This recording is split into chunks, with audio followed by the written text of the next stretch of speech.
자, 현재로서 광통신과 양자컴에 대한 이슈는 아직까지 불거지고 있습니다. 자, 그러면은 대한광통신이 지금 어떤 식으로 흘러가고 있으면서 앞으로의 미래 가치를 여러분들한테 말씀드릴까 하는데, 자, 우선은 트럼프보다 젠스랑 광통신과 양자컴 주가가 급등 뒤에 그가 있다라는 이슈가 나왔는데, 자, 이 내용을 세부적으로 파악을 하는 시간을 갖도록 하겠습니다.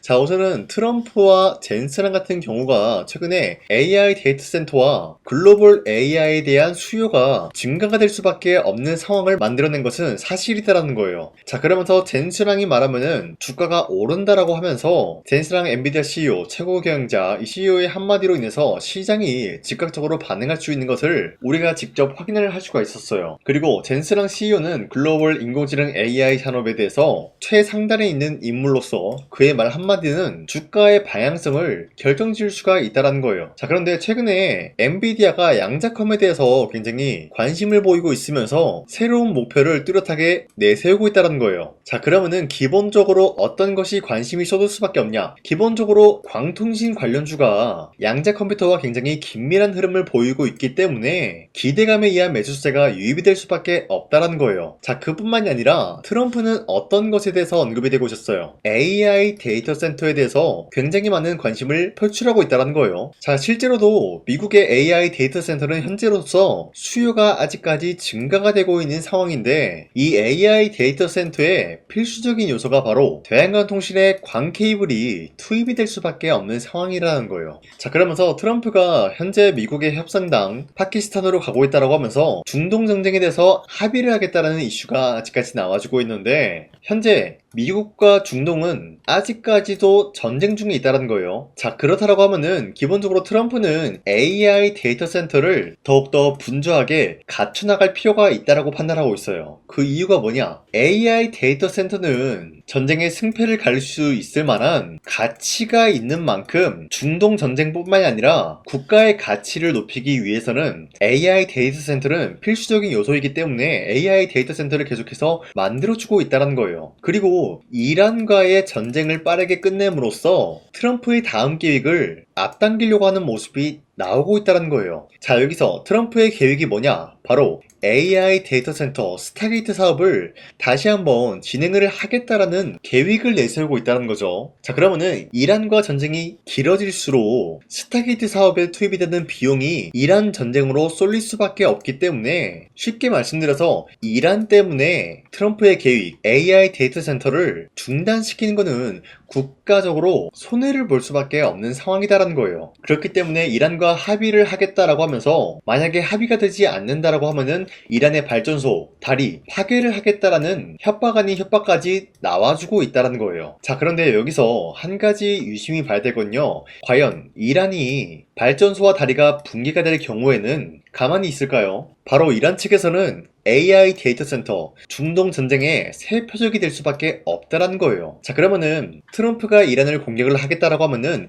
이란 측에서는 미국의 AI 데이터 센터를 폭격을 할 수밖에 없는 상황을 만들어낸 것이에요. 자, 그런데 여기서 한 가지 중요한 점이 뭘까요? 바로 미국에 있는 AI 데이터 센터가 붕괴가 된다라고 할 경우에는 앞서 말씀드렸다시피 미국의 AI 데이터 센터는 현재까지도 수요가 증가가 되고 있는 상황이다라고 말씀드렸죠. 그만큼 AI 데이터 센터의 필요성을 누구보다 잘 알고 있는 것이 미국이기 때문이다라는 건데, 이렇게 수요가 증가가 되고 있는 상황에서 AI 데이터 센터가 공격을 당하면은 결국에는 거기에 대한 복구까지도 필요하다라는 거예요. 자, 어찌됐건 AI 데이터 센터는 앞으로도 수요가 증가가 될 수밖에 없는 전망이 나와주고 있다라고 말씀드리면서, 여기에 따른 광 케이블도 마찬가지로 수요가 증가가 될 수밖에 없는 상황이다라고 말씀드리겠습니다. 자, 이러한 상황 속에서 구리값이 현재로서 13,000달러를 돌파한 모습으로서 전선과 전력주가 강세를 보이고 있어요. 제가 이 시점에서 구리값에 대해서 언급을 해드리고 있는 이유가, 어디까지나 광 케이블에는 필수적인 요소가 바로 구리다라는 거예요. 자, 그러면은 구리값이 올라간다라는 거는 기본적으로 광 케이블 또한 가격이 상승한다라고 말씀드리는데, 이러한 상황에서 AI 데이터 센터 수요가 증가가 된다라는 거는 경우는 매출적인 부분이 대폭 상향이 될 수밖에 없다라는 거예요. 자, 그렇기 때문에 지금까지의 모든 흐름을 파악을 해본 결과 대한간통실은 현재까지도 매도할 시기는 아니다라고 말씀드리겠습니다. 자, 그리고 현재 코스피가 전고점을 뚫고 올라가는 모습이 나왔습니다. 자, 그리고 최근에 보시면은 코스피가 하락이 나온 이후로부터 쌍바닥을 찍어주고 다시 한번 반등에 대한 포지션이 나왔다라는 거예요. 자, 그러면은 기본적으로 이러한 흐름이 주도 섹터가 전반적으로 흔들리고 있으면서 새로운 주도주가 나타나고 있었다라고 말씀드려요. 자, 그러면은 지금 같은 상황에서 우리가 아무런 종목을 잘못 공략을 하게 될 경우에는 수익을 본다라기보다는 손실을 볼 위험이 있다라고 말씀드리겠습니다. 자, 그렇기 때문에 여러분들이 더 이상 아무런 종목 공략하시고 손실 보지 마시라고 저 강산이가 지난 4월 29일 종가 베팅을 통해서 여러분들한테 3가지 종목을 선정해 드렸는데, 이 시간대 여러분들한테 이런 종목을 선정해 드리고 있었던 이유가 어디까지나 종가 베팅이라고 적혀 있는 만큼 종가에 이 종목들을 공략하시고 다음날 자율적으로 매도하라고 말씀드리고 있는 거예요. 자, 그로 인해서 첫 번째 대원전선 같은 경우는 현재로서 에너지 정책으로 인해서 전력망에 대한 슈퍼사이클이 형성이 되고 있고, 이러한 상황 속에서 구리값까지 상승이 되었기 때문에 강력하게 뭐가 올라가 줄까요? 매출적인 부분이 올라갈 수밖에 없는 흐름이 나타났기 때문에 기대감에 의한 매수세가 유입이 되었다는 거예요. 자, 그런데 이러한 흐름이 모든 전선주에 나타나고 있는 상황에서 산일전기 같은 경우는 블룸에너지양 503억에 대해서 수주건이 발생이 되었습니다. 자, 그로 인해서 매출적인 부분이 극대화될 수밖에 없었다라고 말씀드리겠고요. 마지막으로 대한전선 같은 경우도 대원전선과 같은 흐름이었기 때문에 매수세가 유입이 될 수밖에 없었다라고 말씀드리는데, 자, 이렇게 설명드리면 여러분들이 헷갈릴 수가 있기 때문에 첫 번째 대원전선 같은 경우는 저점 대비해서 지금까지 상승에 대한 추세가 나타나고 있으면서 지난 30일 보시면 윗꼬리가 달리면서 빠진 모습이지만 최대 26% 상승 나왔고요. 윗꼬리가 달리면서 빠진 모습으로 15% 정도 상승 마감이 되었기 때문에 지난 29일에 이 종목 공략하신 주주님들은 15%에서 26%에 대한 상승을 노려볼 수가 있었다라고 말씀드리겠습니다. 자, 그리고 두 번째 산일전기 역시 마찬가지로 저점 대비해서 지금까지 상승에 대한 추세가 나와주고 있으면서 30일 보시면 최대 25% 상승 나왔고요. 윗꼬리가 달리면서 빠진 모습으로서 17% 상승 마감이 되었기 때문에 이러한 상승세를 노려볼 수가 있었습니다. 자, 그리고 마지막으로 대한전선 같은 경우도 저점 대비해서 상승 추세가 유지가 되고 있으면서 윗꼬리가 달리면서 빠진 모습이지만 최대 16% 상승 나왔고요. 종가 약 10% 상승 마감이 되었기 때문에 10%에서 16%에 대한 상승을 노려볼 수가 있었습니다. 자, 어디까지나 이러한 종목을 하루에 3가지 종목씩 선정해 드리고 있기 때문에 여러분도 충분히 잡아갈 수가 있다라고 말씀드리는데, 자, 그래서 이러한 종목 선정을 어떻게 받아가냐, 화면에 나와 있듯이 제 영상 구독 버튼 한 번씩만 눌러주시길 바라겠고요.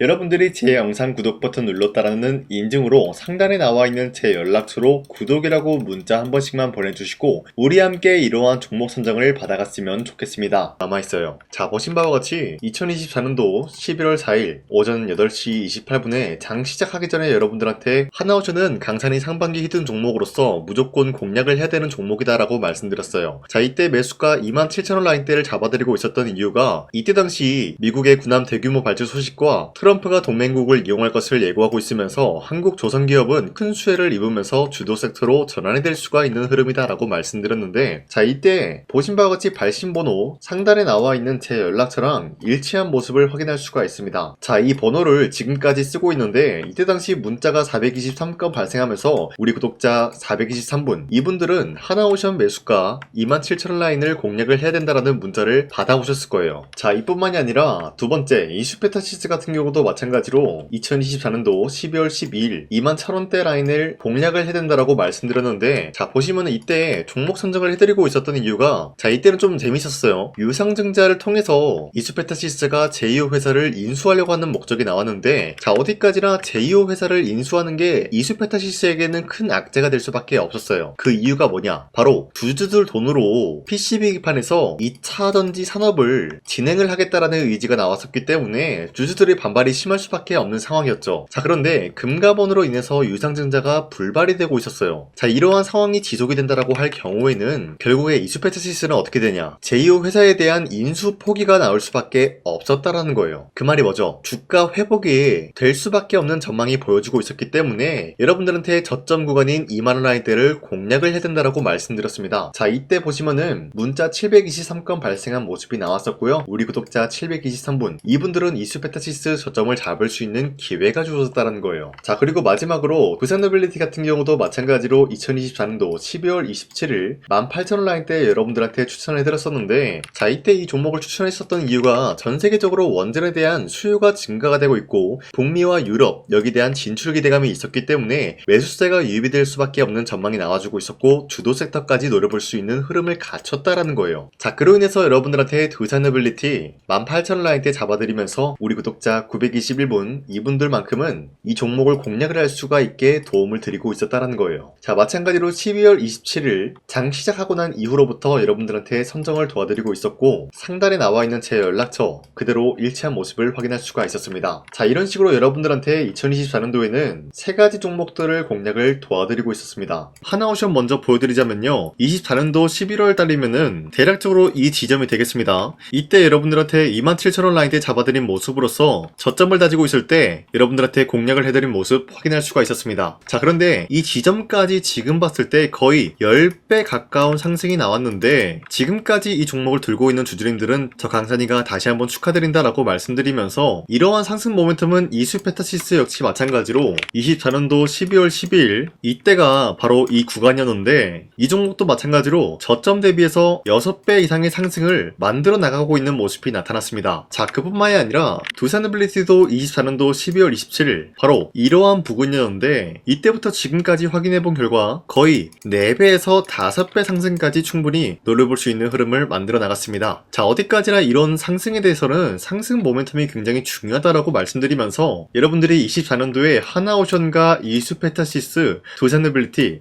이 세 가지 종목을 놓치셨다라고 하면은 전혀 아쉬워할 게 없다라고 말씀드리겠습니다. 자, 오늘 말씀드릴까 하는 종목도 이러한 상승 모멘텀을 충분히 갖출 수가 있는 종목이다라고 말씀드리겠고요. 제가 오늘 말씀드리고 있었던 3배 이상 폭등을 기대할 수 있을 만한 그런 종목 바로 말씀드릴까 하는데요. 자, 오늘 이게 말씀드렸던 제가 3배 이상의 폭등 랠리를 만들어낼 수가 있는 그런 종목이다라고 말씀드리는데요. 사실상 장기간 동안 하락의 추세가 나와주고 있는 모습이었지만 거래량 보면 알 수 있듯이 세력들이 하락세가 돌입이 된다라고 하더라도 쓸어담고 있는 모습이 나타나고 있습니다. 자, 그 결과 현재로서 다시 한번 이러한 반등 포지션이 나와주고 있는 모습인데요. 여기에 대해서 우리가 가장 눈여겨봐야 될 흐름이 어떤 것이냐면은 수급 현황이다라는 거예요. 현재 외인과 기관들은 지금 이러한 지점 쓸어담고 있는 모습이 나와주고 있고 반등 구간이든 하락세든 아랑곳하지 않고 쓸어담고 있는 모습이 나와주고 있어요.